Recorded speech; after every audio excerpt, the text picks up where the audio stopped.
당신이 뭔데 감히 우리 회사 일에 참견이야? 그 늙은이가 누군지 모르러 나서다니 정말 철없는 것 같네? 이준석 상무의 차갑고 날카로운 목소리가 연구실을 가득 채웠습니다. 27의 신입 연구원 한지우는 그 자리에 얼어붙은 채 고개를 들지 못했죠. 주변 동료들은 모두 시선을 피하며 각자의 자리로 흩어졌습니다. 누구 하나 지우를 거들어주는 사람이 없었습니다. 지우가 한 일이라곤 넘어진 노인을 일으켜 세우고 무거운 서류 상자를 대신 들어준 것뿐이었습니다. 하지만 상무는 그것마저 용납하지 않았죠. 회사 시간에 업무도 아닌 일로 시간을 낭비하다니. 이게 신입 연구원이 할 짓이야? 상무의 질책은 계속 이어졌습니다. 그날 오후 지우의 책상 위에는 한 통의 메일이 도착했습니다. 내일 오전 9시 회장실로 오라는 내용이었죠. 도대체 그 노인의 정체가 뭐길래 회장실까지 호출된 걸까요? 지우는 이번 일로 회사를 그만둬야 하는 건 아닐까 두려움에 떨었습니다. 영상 시청 전 구독과 좋아요 부탁드립니다. 사건은 바로 전날 아침으로 거슬러 올라갑니다. 지우가 연구실로 향하던 복도에서였죠. 흰 가운을 입은 노인 한 분이 높이 쌓인 서류 상자를 들고 비틀거리고 있었습니다. 65은 되어 보이는 그 노인은 시니어 인턴 명찰을 달고 있었죠. 상자가 너무 무거운지 한 발짝도 제대로 떼지 못하고 계셨습니다. 지우는 주저없이 다가가 말을 건넸습니다. 괜찮으세요? 제가 들어드릴게요. 노인은 온화한 미소를 지으며 고개를 끄덕였습니다. 고맙네, 젊은이. 요즘 이런 친절한 직원이 드물던데. 두 사람은 함께 서류를 연구소 자료실까지 옮겼습니다. 그 과정에서 지우는 노인과 짧은 대화를 나눴죠. 노인은 정말 겸손하고 따뜻한 분이었습니다. 회사 생활은 어때? 적응은 되나? 노인이 물었습니다. 지우는 솔직하게 대답했죠. 힘들긴 한데요. 그래도 배울 게 많아서 견딜만 합니다. 좋은 마음가짐이야. 그렇게 버티다 보면 좋은 날이 올 거네. 노인의 격려에 지우는 작은 위로를 받았습니다. 하지만 그 모습을 이준석 상무가 목격하고 말았습니다. 상무는 즉시 지우를 연구실로 불러들였죠. 한지우 연구원, 지금 뭐 하는 거야? 업무 시간에 인턴이랑 수다 떨 시간 있어? 상무의 목소리는 냉랭했습니다. 지우는 황급히 고개를 숙이며 해명했습니다. 죄송합니다, 상무님. 그냥 넘어지실 것 같아서 잠깐 도와드린 거였습니다. 상무는 코웃음을 쳤습니다. 넘어지면 어때? 그런 건 관리팀에서 알아서 할 일이지. 내가 나서서 영웅몰이할 필요 없어. 알겠어? 주변에 있던 선배 연구원 박민정이 끼어들었습니다. 지우 씨, 회사 생활 아직 모르나 봐요. 여긴 연구소예요. 인심 쓸 곳이 아니라고요. 비꼬는 투의 말이었죠. 지우는 아무 말도 하지 못하고 자리로 돌아왔습니다. 가슴 속에는 억울함과 분노가 부글부글 끓어올랐지만 참을 수밖에 없었습니다. 신입이 뭘 어쩌겠습니까? 그저 고개를 숙이고 견디는 것만이 살 길이었죠. 그날 오후 내내 지우는 불안에 떨어야 했습니다. 상무의 날카로운 시선이 계속 따라붙는 것 같았죠. 퇴근 시간이 되어서야 긴장이 조금 풀렸습니다. 그런데 바로 그때 메일이 도착한 겁니다. 발신자는 회장 비서실이었습니다. 내일 오전 9시 회장실 출두. 간단 명료한 문장이었지만 지우에게는 사형 선고나 다름없었죠. 동료들은 수군거리기 시작했습니다. 회장실 호출이라니 뭔 큰일 낸 거 아니야? 첫날부터 지킨다더니 결국 터졌네. 저러다 잘리는 거 아니야? 속삭임들이 귓가를 스쳤습니다. 지우는 아무것도 들리지 않는 것처럼 짐을 챙겨 연구실을 나왔습니다. 집으로 가는 지하철 안에서 지우는 눈물을 삼켜야 했습니다. 간신히 들어온 회사였습니다. 대구에서 올라와 원룸에서 혼자 생활하며 학자금 대출을 갚아가는 처지였죠. 이 회사를 잃으면 모든 게 끝장이었습니다. 밤새 잠을 이루지 못한 지우는 아침 일찍 회사로 향했습니다. 회장실은 본사 최고층에 위치해 있었죠. 평소에는 갈 일이 없는 곳이었습니다. 엘리베이터를 타고 올라가는 동안 지우의 심장은 미친 듯이 뛰었습니다. 손바닥에는 땀이 송글송글 맺혔죠. 정확히 9시에 회장실 앞에 도착했습니다. 중년의 비서가 차가운 표정으로 지우를 맞았습니다. 한지우 연구원 맞죠? 들어가세요.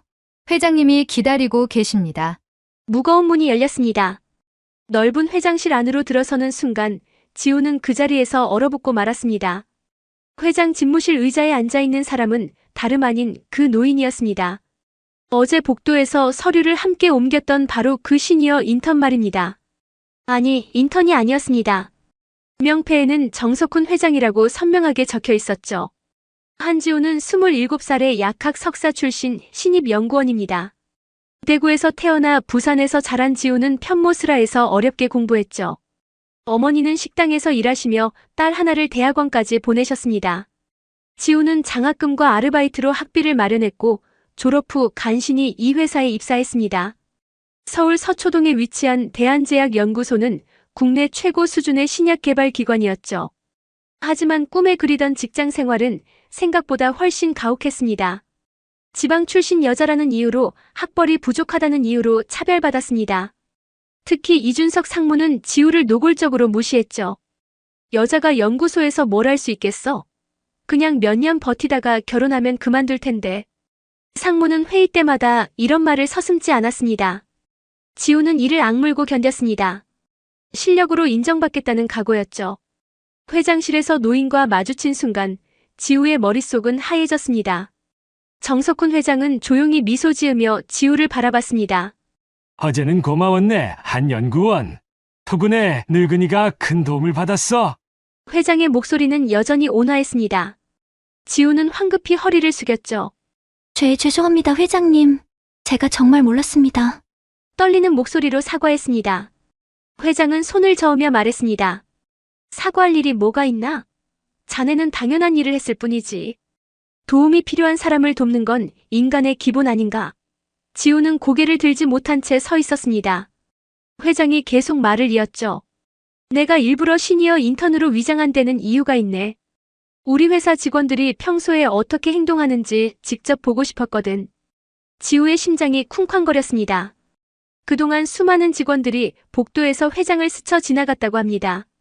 하지만 단 한 명도 도움의 손길을 내밀지 않았죠. 오히려 시니어 인턴이라는 이유로 무시하거나 귀찮아했습니다. 심지어 일부러 부딪히고 지나간 사람도 있었다고 하더군요. 회장은 그 모든 것을 지켜봤습니다. 자네만이 유일하게 나를 사람으로 대해줬어. 나이 들고 직급이 낮다고 함부로 대하지 않았지. 그게 얼마나 귀한 일인지 아나? 회장의 말에 지우는 조금씩 긴장이 풀렸습니다. 회장은 책상 위에 서류를 꺼내며 말했습니다. 자네에게 특별한 프로젝트를 맡기려고 하네. 우리 회사의 차세대 신약 개발 프로젝트야. 지우의 눈이 커졌습니다. 신입에게 그런 중요한 프로젝트를 맡긴다는 건 전례 없는 일이었죠. 회장은 미소를 지으며 덧붙였습니다. 능력보다 중요한 건 인성이야. 자네는 그걸 증명했어. 하지만 회장은 한 가지 조건을 달았습니다. 내가 시니어 인턴이었다는 사실은 비밀로 해주게. 아직 관찰하고 싶은 사람들이 더 있거든. 지우는 고개를 끄덕였습니다. 알겠습니다, 회장님. 비밀로 하겠습니다. 회장실을 나선 지우는 여전히 꿈을 꾸는 것 같았습니다. 복도를 걸어 내려오는데 다리에 힘이 풀렸죠. 엘리베이터 안에서 지우는 조용히 눈물을 닦았습니다. 기쁨의 눈물이었습니다. 드디어 자신의 능력을 펼칠 기회가 온 것이었죠. 하지만 지우는 몰랐습니다. 이 일이 얼마나 큰 시련을 불러올지 말입니다. 연구소로 돌아온 지우를 맞이한 건 동료들의 차가운 시선이었습니다. 어떻게 됐어? 잘렸어? 박민정이 비꼬듯 물었습니다. 지우는 담담하게 대답했죠. 아니요, 특별 프로젝트를 맡게 됐습니다. 그 순간 연구실의 공기가 싸늘하게 식었습니다. 모두가 믿을 수 없다는 표정으로 지우를 쳐다봤죠. 특히 이준석 상무의 얼굴은 일그러져 있었습니다. 뭐? 신입 주제에 특별 프로젝트? 말도 안 돼. 상무는 즉시 회장 비서실에 전화를 걸었습니다. 하지만 비서는 단호하게 말했죠. 회장님의 지시사항입니다. 한지우 연구원을 전폭적으로 지원하라고 하셨습니다. 상무는 전화를 끊으며 이를 갈았습니다. 대체 저 여자가 무슨 수를 쓴 거야? 회장님을 어떻게 구슬린 거지? 의심의 눈초리가 지우에게 쏟아졌습니다. 박민정이 속삭였죠. 역시 여자는 방법이 다르네. 뭘 어떻게 한 거야? 악의적인 소문이 퍼지기 시작했습니다. 지우는 아무 해명도 하지 않았습니다. 해명한들 믿을 사람이 없다는 걸 알았으니까요. 그저 묵묵히 자신의 일에 집중하기로 했습니다. 특별 프로젝트는 생각보다 훨씬 중요한 일이었습니다. 치매 치료제 신약 개발 프로젝트였죠. 성공하면 회사는 물론 수많은 환자들에게 희망이 될 연구였습니다. 지우는 밤낮 없이 연구에 매달렸습니다. 데이터를 분석하고 실험을 반복했죠. 회장은 종종 연구소를 찾아와 격려해 주었습니다. 여전히 시니어 인턴 명찰을 달고서 말입니다. 다른 직원들은 그가 회장인 줄 꿈에도 몰랐죠. 회장은 지우의 연구실에 들러 조용히 물었습니다. 연구는 잘 되고 있나? 지우는 고개를 끄덕이며 대답했습니다.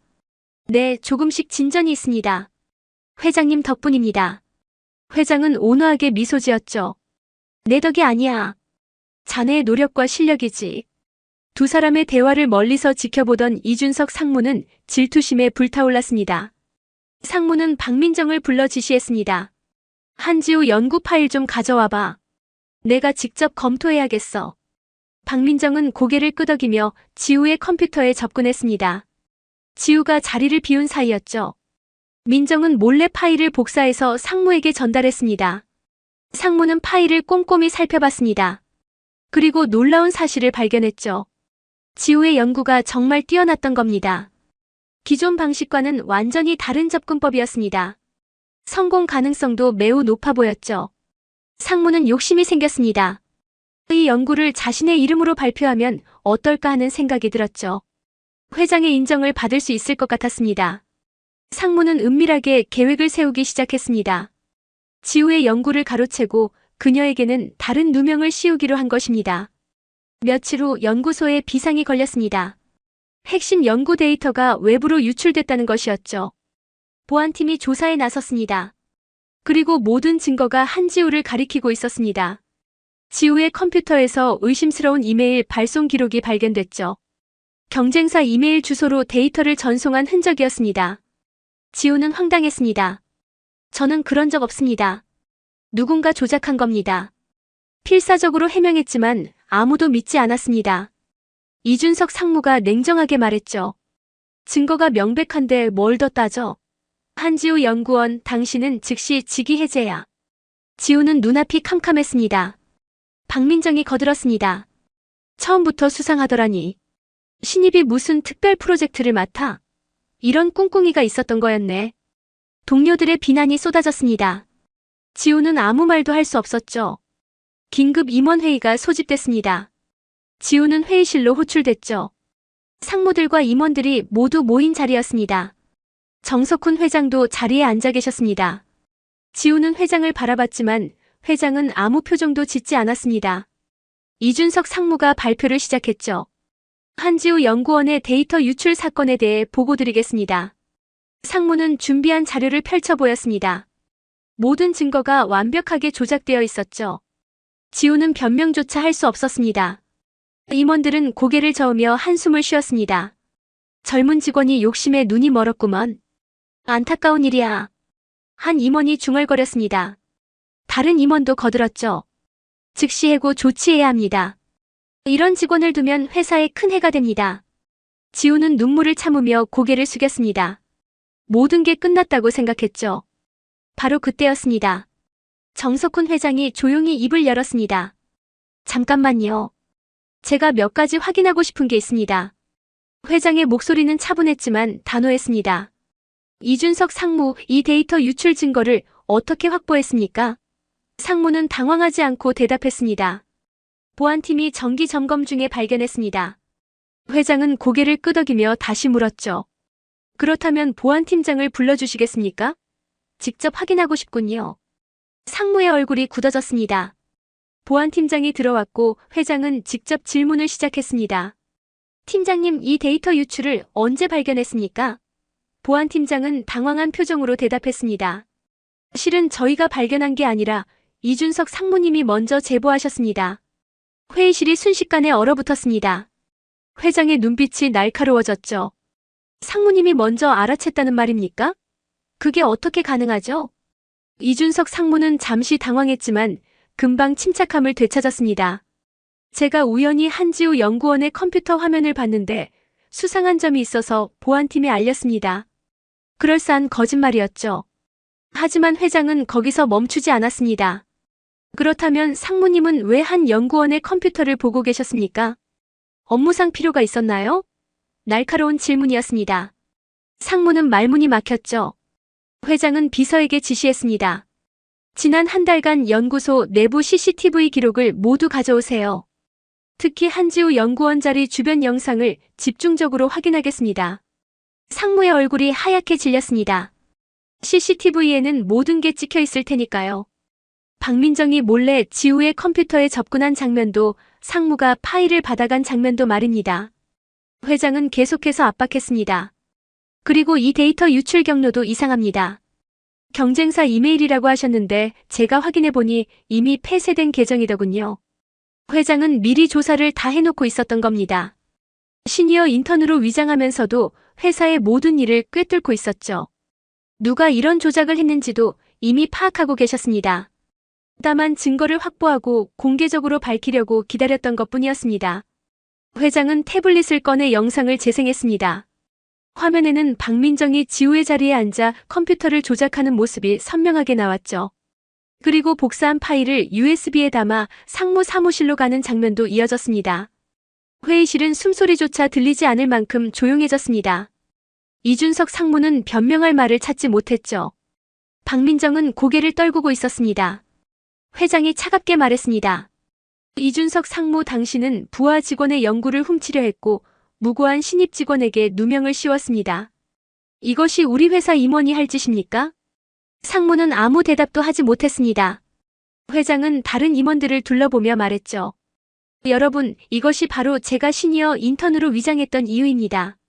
직급과 나이로 사람을 판단하는 문화 약자를 짓밟고 성과를 가로채는 행태를 직접 확인하고 싶었습니다. 임원들은 모두 숙연해졌습니다. 회장이 계속 말을 이었습니다. 복도에서 넘어진 노인을 외면하고 지나간 사람들, 시니어 인턴이라는 이유로 무시하고 함부로 대한 직원들, 저는 모두 기억하고 있습니다. 회의실의 공기가 무거워졌죠. 일부 임원들은 자신들도 복도에서 회장을 스쳐 지나갔다는 사실을 깨달았습니다. 식은땀이 흘렀죠. 회장은 한지우를 바라보며 말했습니다. 한 연구원만이 유일하게 도움의 손길을 내밀었습니다. 직급도 나이도 이해관계도 따지지 않고 그저 사람을 사람으로 대했죠. 회장은 이준석 상무를 향해 최후 통첩을 했습니다. 오늘 즉시 사표를 제출하십시오. 박민정 연구원도 마찬가지입니다. 우리 회사에는 이런 사람들이 필요 없습니다. 단호한 목소리였습니다. 상무는 마지막 발악을 했죠. 회장님, 제가 이 회사를 위해 얼마나 많은 일을 해왔는지 아십니까? 이렇게 하시면 안 됩니다. 하지만 회장은 단호했습니다. 당신이 한 일들은 인정합니다. 하지만 그것이 비윤리적인 행동을 정당화할 수는 없습니다. 능력보다 중요한 게 인성입니다. 상무는 비틀거리며 회의실을 나갔습니다. 박민정도 눈물을 흘리며 따라 나갔죠. 남은 임원들은 모두 고개를 숙이고 있었습니다. 회장이 마지막으로 말했습니다. 오늘 이 자리에 계신 모든 분들께 경고합니다. 직급이 높다고 나이가 많다고 오래 다녔다고 해서 함부로 행동하지 마십시오. 저는 항상 지켜보고 있습니다. 회의가 끝나고 지우는 회장에게 깊이 인사를 드렸습니다. 회장님, 정말 감사합니다. 회장은 부드럽게 웃으며 말했죠. 고마워할 건 없네. 자네가 올바르게 행동했기 때문에 일어난 일이야. 앞으로도 그 마음을 잃지 말게. 지우는 눈물을 참으며 고개를 끄덕였습니다. 연구소로 돌아온 지우를 맞이한 건 동료들의 놀란 표정이었습니다. 상무와 박민정이 쫓겨났다는 소문이 이미 퍼진 상태였죠. 그리고 그 노인이 회장이었다는 사실도 알려졌습니다. 동료들은 지우에게 다가와 조심스럽게 사과했습니다. 지우야, 미안해. 우리가 오해했어. 하지만 지우는 담담하게 받아들였습니다.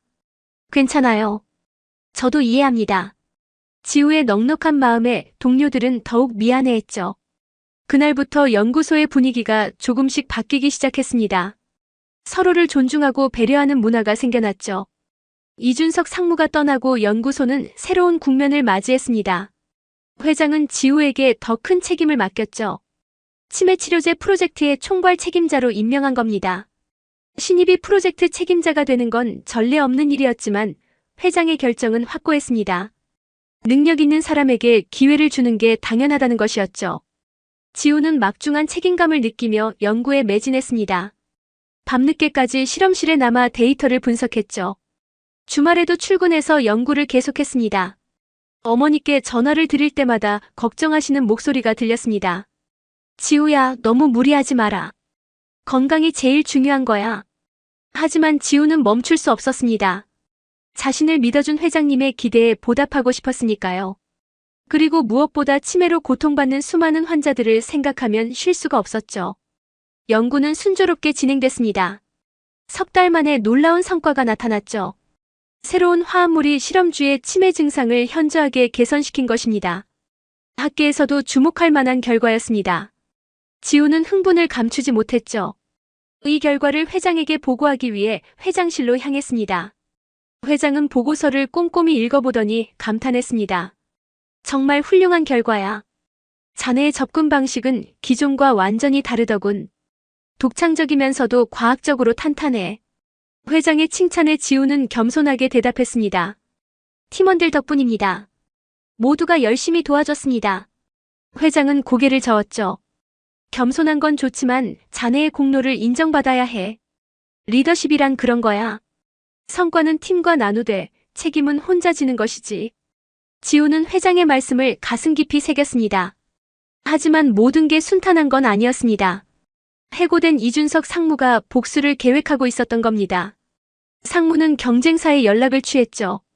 대한제약에 연구 정보를 넘기겠다고 제안한 것입니다. 물론 거짓 정보였습니다. 지우의 연구를 방해하고 회사에 타격을 주려는 악의적인 계획이었죠. 경쟁사는 상무의 제안을 받아들였습니다. 거액의 돈을 지불하고 정보를 구매했죠. 하지만 받은 정보는 조작된 데이터였습니다. 경쟁사가 그 데이터로 연구를 진행하다가 막대한 손실을 입게 되면 대한제약을 고소할 것이라는 게 상무의 계산이었습니다. 교묘한 복수국이었죠. 하지만 상무는 한 가지 간과한 게 있었습니다. 정석훈 회장의 통찰력 말입니다. 회장은 상무가 해고된 후에도 그의 동향을 주시하고 있었죠. 어느 날 회장이 지우를 급히 불렀습니다. 한 연구원, 자네 연구 데이터를 다시 한번 점검해보게. 혹시 외부에 유출된 정보가 없는지 확인해야 해. 지우는 즉시 보안팀과 함께 점검에 나섰습니다. 그리고 놀라운 사실을 발견했죠. 상무가 재직 중에 몰래 복사해간 파일들이 있었던 겁니다. 하지만 다행히도 그 파일들은 초기 버전이었습니다.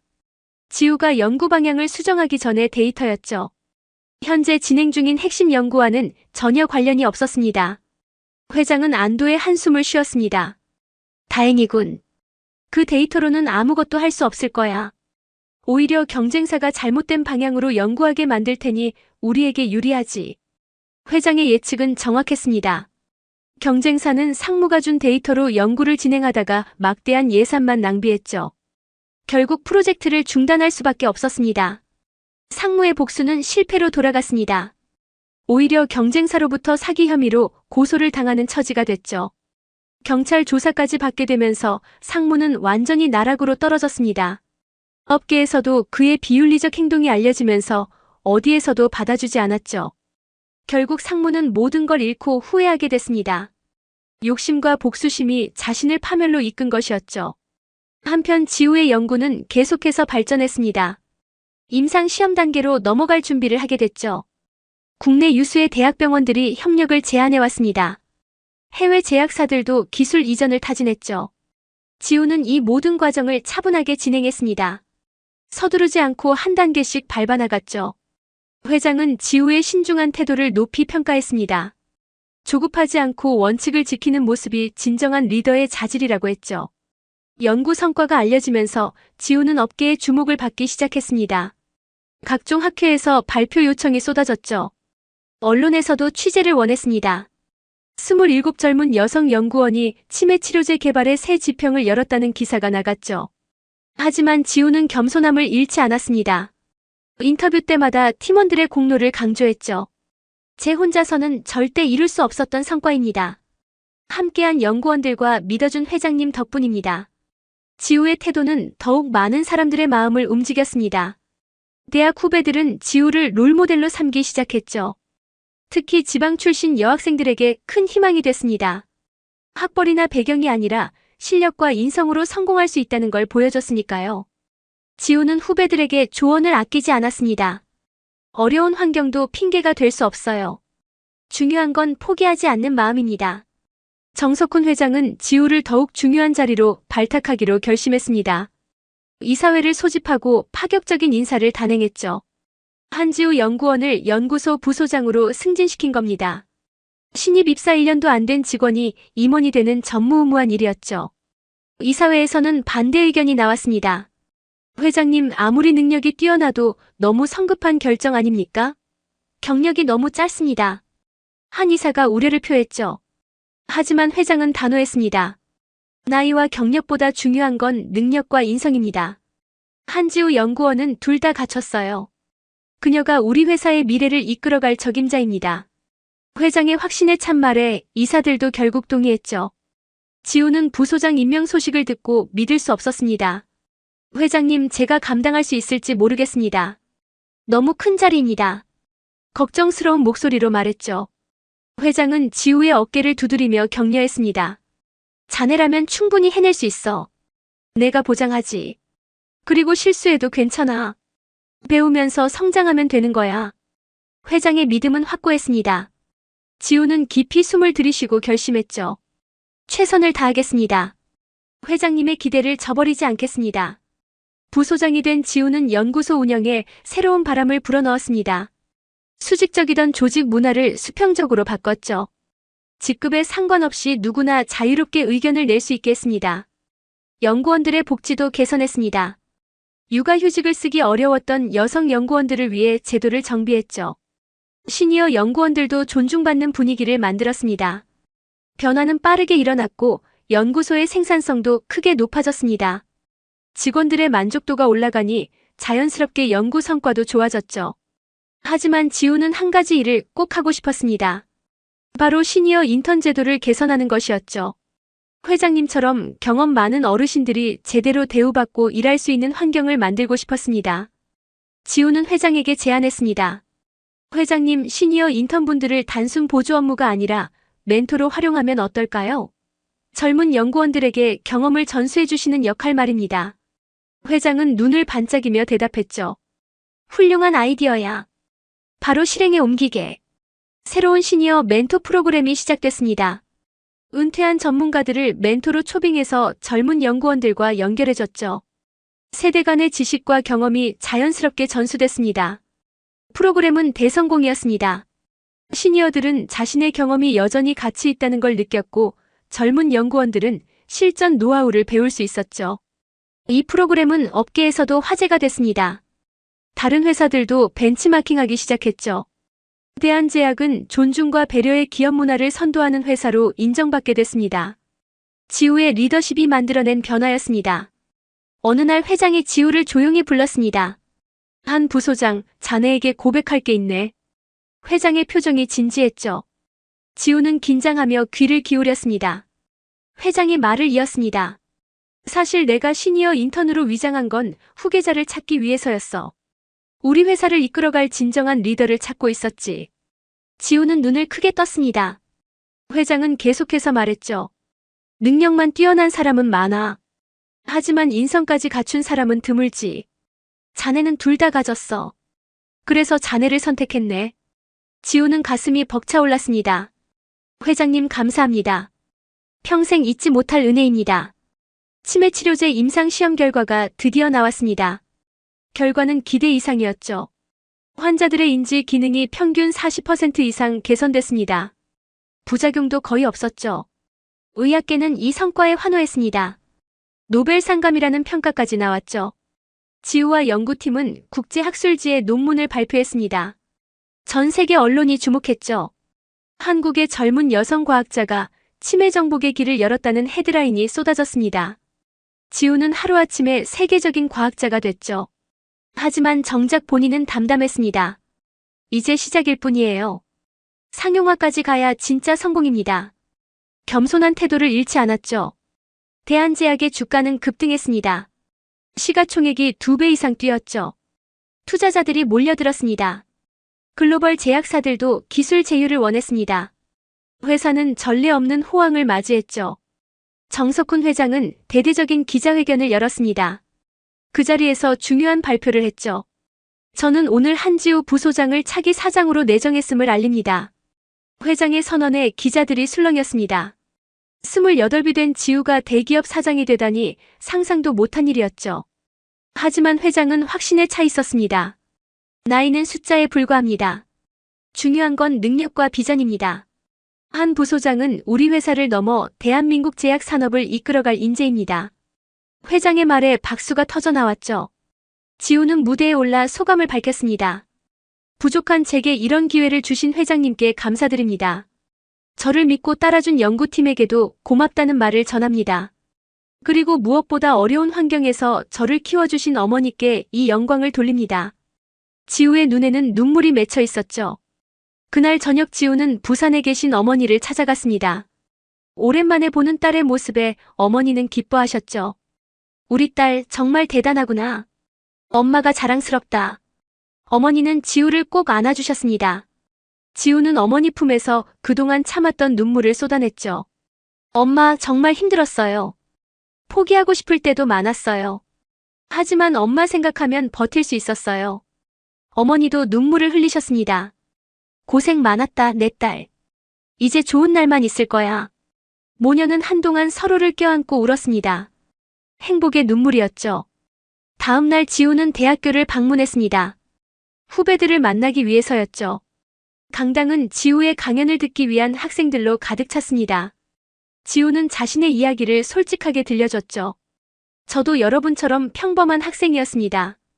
특별한 배경도 없었고 오히려 차별받았죠. 하지만 포기하지 않았습니다. 지우의 말에 학생들은 숨죽이며 귀를 기울였죠. 중요한 건 어떤 환경에서 태어났느냐가 아니라 어떻게 살아가느냐입니다. 실력을 쌓고 인성을 갈고 닦으면 기회는 반드시 옵니다. 학생들의 눈빛이 반짝였습니다. 특히 지방 출신 여학생들은 큰 감동을 받았죠. 강연이 끝나고 한 여학생이 다가왔습니다. 선배님, 저도 선배님처럼 될 수 있을까요? 저는 학벌도 별로고 집안 형편도 어려워요. 지우는 그 학생의 손을 잡으며 말했습니다. 나도 그랬어요. 하지만 해냈잖아요. 당신도 충분히 할 수 있어요. 포기하지 마세요. 여학생은 눈물을 흘리며 고개를 끄덕였습니다. 지우는 그 모습을 보며 보람을 느꼈죠. 자신의 경험이 누군가에게 희망이 된다는 게 기뻤습니다. 한편 해고됐던 이준석 상무의 소식이 들려왔습니다. 경쟁사 사기 사건으로 실형을 선고받았다는 것이었죠. 법정에서 상무는 눈물로 참회했다고 합니다. 제가 욕심에 눈이 멀었습니다. 한지우 연구원에게 정말 미안합니다. 뒤늦은 후회였죠. 지우는 그 소식을 듣고도 원망하지 않았습니다. 오히려 안타까운 마음이 들었죠. 능력 있는 분이었는데 욕심 때문에 모든 걸 잃으셨네요. 교훈으로 삼아야겠어요. 지우의 너그러운 마음에 주변 사람들은 감탄했습니다. 박민정에게서도 편지가 왔습니다. 진심으로 사과하는 내용이었죠. 지우는 답장을 보냈습니다. 용서합니다. 새로운 곳에서 다시 시작하세요. 응원할게요. 지우의 따뜻한 마음은 많은 사람들을 변화시켰습니다. 원수를 사랑으로 대하는 모습이 진정한 리더의 자질이었죠. 1년 후 한지우는 대한제약의 최연소 사장으로 취임했습니다. 29의 나이에 거대 기업을 이끌게 된 것이죠. 취임식에는 수많은 사람들이 참석했습니다. 업계 관계자들, 학계 인사들, 그리고 지우를 응원하는 시민들까지 모여들었죠. 정석훈 회장은 이제 명예회장으로 물러났지만 여전히 지우를 지켜봐 주었습니다. 취임사에서 지우는 결연한 목소리로 말했습니다. 저는 능력보다 인성을, 성과보다 과정을 중시하는 회사를 만들겠습니다. 모든 구성원이 존중받고 행복한 일터를 만드는 게 제 목표입니다. 박수가 쏟아졌습니다. 지우의 경영 철학은 명확했죠. 사람을 먼저 생각하는 것이었습니다. 이익도 중요하지만 그보다 직원들의 행복이 우선이었죠. 건강한 조직 문화가 곧 회사의 경쟁력이라고 믿었습니다. 치매 치료제는 마침내 식약처 승인을 받고 시판에 들어갔습니다. 상품명은 희망이라고 지었죠. 환자들에게 진짜 희망이 되기를 바라는 마음이었습니다. 출시 첫날부터 주문이 폭주했습니다. 전국의 병원에서 처방 요청이 쏟아졌죠. 해외에서도 수입 문의가 빗발쳤습니다. 대한제약은 글로벌 제약사로 우뚝 서게 됐죠. 지우는 수익의 상당 부분을 사회에 환원하기로 했습니다. 치매 환자 가족을 위한 지원센터를 설립했죠. 경제적으로 어려운 환자들에게는 무료로 약을 제공했습니다. 지방 출신 이공계 여학생들을 위한 장학재단도 만들었습니다. 자신이 받은 은혜를 사회에 돌려주는 것이었죠. 언론은 지우를 노블레스 오블리주를 실천하는 기업인으로 조명했습니다. 젊은 세대의 롤모델이라는 찬사가 이어졌죠. 어느 날 정석훈 명예회장이 지우를 찾아왔습니다. 함께 차를 마시며 회장은 조용히 말했죠. 한 사장, 자네를 처음 봤을 때부터 알았네. 이 사람이다 싶었어. 지우는 고개를 숙이며 대답했습니다. 회장님 덕분입니다. 회장님이 기회를 주지 않으셨다면 지금의 저는 없었을 겁니다. 회장은 고개를 저었습니다. 아니야. 자네가 그 기회를 잡았기 때문이지. 복도에서 쓰러진 노인을 일으킬 때 자네는 그게 시험인지 몰랐잖아. 순수한 마음으로 도운 거야. 그게 진짜 인성이지. 지우는 그때를 떠올렸습니다. 정말 아무 계산 없이 그저 도움이 필요한 사람을 도왔을 뿐이었죠. 그 작은 선택이 인생을 바꿀 줄은 꿈에도 몰랐습니다. 회장이 말을 이었습니다. 직급이 낮다고 나이가 많다고 함부로 대하지 않는 사람. 그런 사람이 진짜 리더가 될 자격이 있어. 몇 년 후 대한제약은 아시아 최대 제약사로 성장했습니다. 지우의 리더십 아래 회사는 지속적으로 혁신했죠. 신약 개발뿐만 아니라 조직 문화에서도 업계를 선도했습니다. 일과 삶의 균형을 중시하는 기업, 다양성을 존중하는 기업으로 인정받았죠. 전 세계에서 인재들이 몰려들었습니다. 일하고 싶은 회사 순위에서 항상 상위권을 차지했죠. 지우는 어느덧 34이 됐습니다. 여전히 연구를 멈추지 않았죠. 사장실보다 연구실에 있는 시간이 더 많았습니다. 현장을 중시하는 리더십이었죠. 직원들은 그런 지우를 진심으로 존경했습니다. 말로만 하는 게 아니라 직접 실천하는 리더였으니까요. 부산에 계신 어머니도 이제 편안한 생활을 하고 계셨습니다. 지우가 모신 덕분이었죠. 어머니는 딸이 자랑스러워 눈물을 흘리곤 하셨습니다. 지우는 종종 후배들에게 강연을 다녔습니다. 항상 같은 메시지를 전했죠. 능력도 중요하지만 인성이 더 중요합니다. 사람을 사람으로 대하는 마음, 약자를 배려하는 마음, 그게 진짜 성공의 열쇠예요. 학생들은 지우의 말에 깊이 공감했습니다. 책으로만 배우는 게 아니라 삶으로 증명된 진리였으니까요. 어느 인터뷰에서 기자가 물었습니다. 사장님의 성공 비결이 뭡니까? 지우는 잠시 생각하다 대답했죠. 특별한 비결은 없어요. 그냥 당연한 일을 했을 뿐입니다. 도움이 필요한 사람을 돕고 옳은 일을 하려고 노력했어요. 그게 전부예요. 겸손한 대답이었지만 깊은 울림이 있었습니다. 그게 바로 지우가 사랑받는 이유였죠. 오늘 이야기 어떠셨나요? 작은 선택이 인생을 바꿀 수 있다는 교훈을 얻으셨기를 바랍니다. 구독과 좋아요로 응원해주시고 소중한 댓글 남겨주세요. 시청해주셔서 진심으로 감사드립니다.